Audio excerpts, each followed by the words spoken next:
Hello everyone! The clip you're about to hear is from one of our exclusive Patreon episodes on a recent horror release, and just like all of our other episodes, it might include major spoilers for said horror release, so don't listen to it if you haven't already seen it. You've officially been warned. And if you'd like to hear the full episode, just head on over to patreon.com/horrorqueers and subscribe today. Without further ado, here is your exclusive Patreon clip.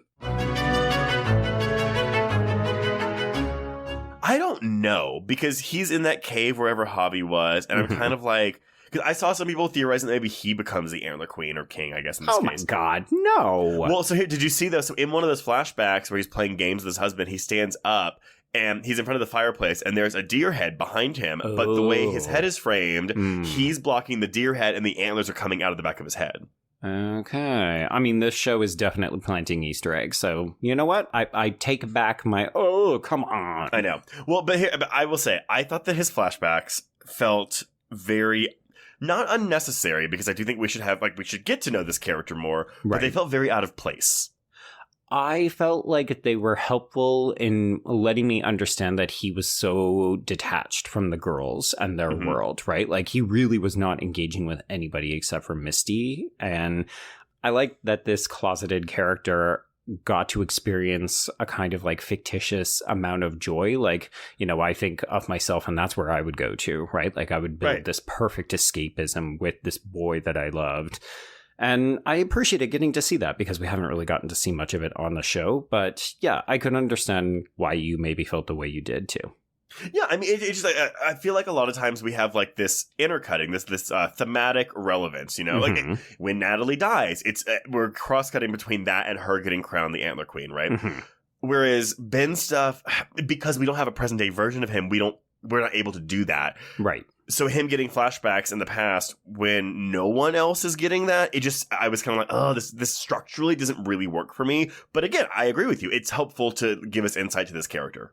Well, it's interesting that you say that because we were getting that in season 1 when we were getting the backstories on each of the girls. It's just that we didn't do it this season. Maybe that's it. But I mean, I guess there wasn't room for it last season. Right. or maybe they thought this character was going to die sooner.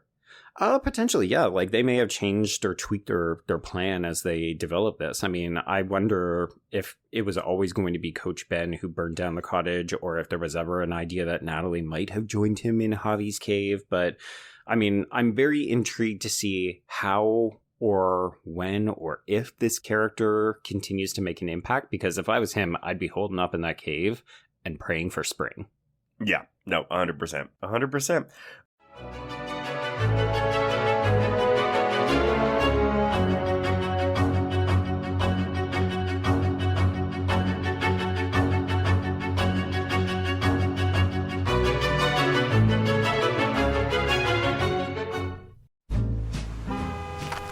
Atlas Avenue, a long stretch of road that encompasses everything the city of Kennett Heights has to offer.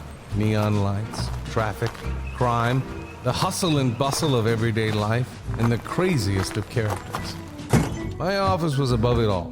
My name is James Locke, and I'm a PI. Hello, Mr. J. How the hell you doing today? Good, Edith. Nearly every year I have a new case. New people to meet, new clues to discover, and new problems to solve. But I do it the old-fashioned way. No technology. Nothing post-1950. Hell, I don't even listen to podcasts, but you should. Atlas Avenue Beat is a spoof of the film noir genre with goofy characters, tons of wordplay, and non-stop raunchy humor. There's also 3 whole seasons out right now with more on the way. Just search for Atlas Avenue Beat wherever you listen to podcasts or visit us online at bloody.fm.